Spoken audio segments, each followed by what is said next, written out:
Dis baie belangrik dat ons dit moet sien. Maar nou kan ons 'n bietjie verder ook afgaan en ons kan gaan kyk as ons in die Ou Testament lees, dan sien ons die volk Israel het herhaaldelike kere, herhaaldelike maal gefaal in hierdie opdrag wat God hulle gegee het.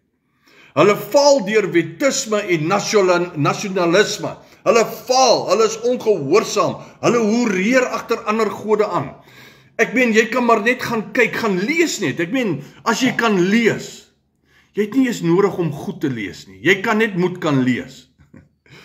En as jy nie kan lees nie, hier's apps wat jy kan gebruik wat vir jou dit kan lees. Sodat jy kan hoor wat sê die skrifte vir ons. Die profete se waarskuwings in die Ou Testament, oor en oor en oor en oor en oor en oor. Herhaaldelik sê die profete, julle uitverkiesing, die feit dat God julle verkies het, gaan deur julle ongeloof verlore gaan. Die profete reg oor die Ou Testament het dit herhaalde kere aan die volk Israel gesê. Hy sê, julle hoereer agter ander gode aan. Kom terug na my toe. Doen God 'n oproep deur middel van die stem van die profete. Gaan sê vir die volk, hulle is besig om agter ander gode aan te hoereer. Kyk wat sê Hosea 1 vers 9, baie mooi. Hy sê, julle sal nie my volk genoem word nie, en daai naam wat hy daar gee is Lo-Ami.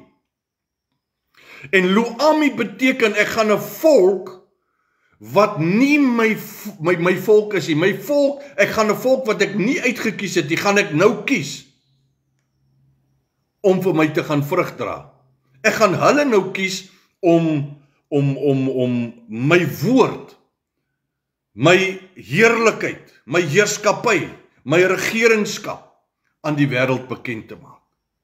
Dit is baie belangrik dat ons hierdie goeie sien. God self sê, hy verbreek die verbondsband. Hoekom doen hy dit?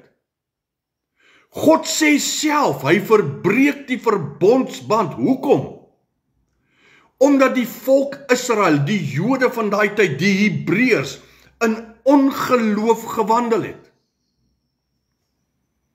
Hulle wandel in hulle ongeloof, hulle glo nie, terwyl hulle die wonders en die tekens met hulle eie oë sien, terwyl hulle die voorsiening ervaar in die woestyn, terwyl hulle loop en hulle sien hoe God oorloë vir hulle wen. Hulle sien hoe God voorsiening vir hulle gee deur Kanaan, deur melk en honing. Loop hulle nog steeds in ongeloof. Ek gaan so 'n bietjie met jou in die Ou Testament en terug sodat jy self kan sien. Kyk wat sê Jesaja 10 vers 22, hy sê so baie mooi.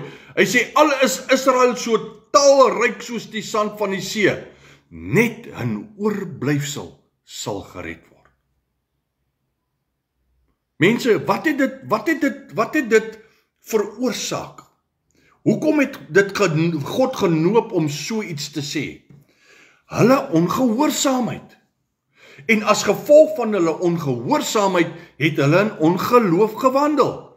God se ware Israel is altyd 'n oorblyfsel van geloof, nie 'n bloedlyn nie. Kan ek dit weer sê?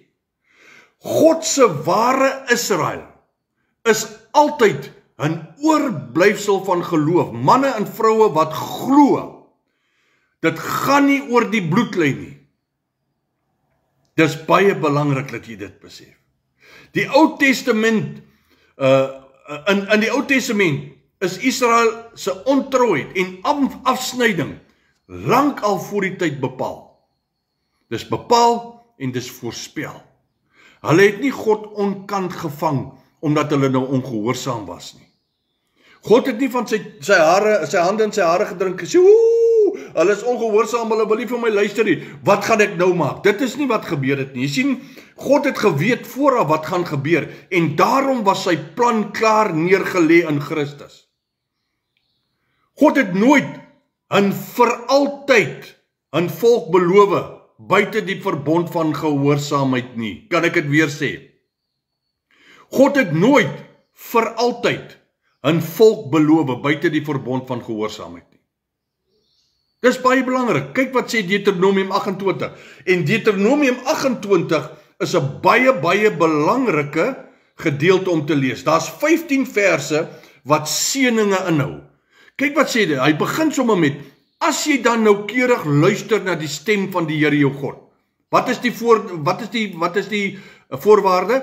As jy luister na die stem van die Here jou God. Dan sal al hierdie seëninge oor jou kom. Daar's 15 verse. Geseënd sal jy wees in die stad, geseënd sal jy wees in die veld. Dis Ou Testament.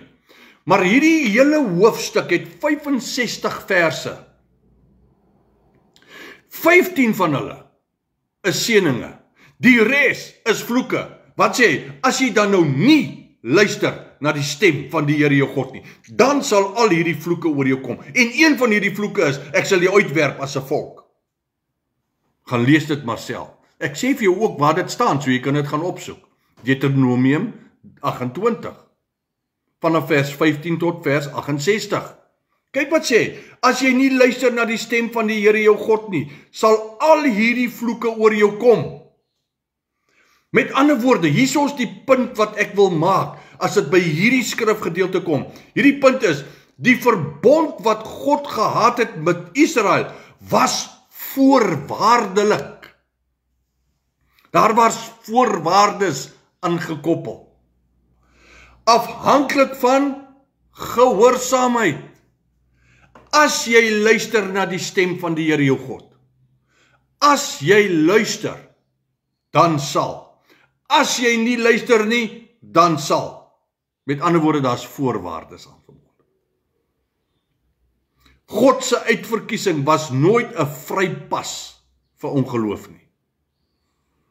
Dit was nooit 'n vrypas om te kan maak soos wat jy wil nie. Kyk wat sê 1 Samuel 15 vanaf vers 26 tot 28. Onthou julle vir Samuel en vir Saul. En hierso is die punt wat ek wil maak met hierdie skrifgedeelte. Onthou God, as jy Saul se hele verhaal gaan lees, hoe hy gesalf is deur Samuel, hoe God vir Saul uitgekies het, hoe hy kop en skouers bo die volk uitgekies. Julle onthou mos die storie. As God dan nou Israel gekies het, pertinent, en ons sê God kan nie sy mind verander nie, dan is hierdie skrif die ene wat ons gaan verkeerd bewys. God kies vir Saul om die volk te rig, en want die volk kom na Samuel toe en sê, ons soek 'n koning. En Samuel is so hartseer oor die feit dat die volk God verwerp as die rigter van die volk. Nou soek hulle 'n mens, en kyk wat sê God vir Samuel, sê, moenie worry nie Samuel, hulle het nie vir jou verwerp nie, hulle het vir my verwerp.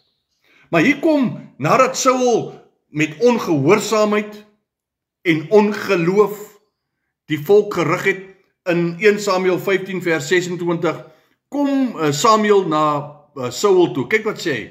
Hy sê, die Here het jou verwerp as koning.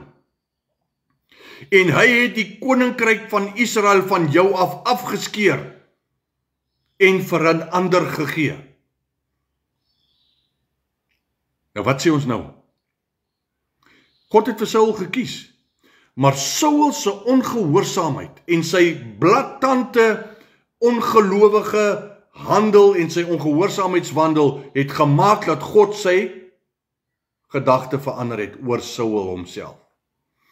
God kan en God het sy uitverkore afgeskeer toe hulle ongehoorsaam was, 'n simbool van die nasie se latere verwerping. Jy sien, Saul is 'n tipe van Israel. Is 'n tipe van Israel, die ongelowige Jood. Ek wil 'n baie belangrike standpunt maak, sommer hier in die middel van die redenasie waarmee in hierdie videoklip. Ek is nie teen die Jood van vandag nie. Ek is nie teen Israel vandag nie. Ek is teen die sisteem wat hulle aanhang. Ek is teen die geloofsdenkpatrone wat hulle aanhang, wat teen Christus is. Kan hulle gered word? Absoluut, hulle kan gered word.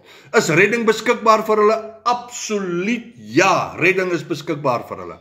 Maar wat moet gebeur? Hulle moet gaan kniel by die kruis.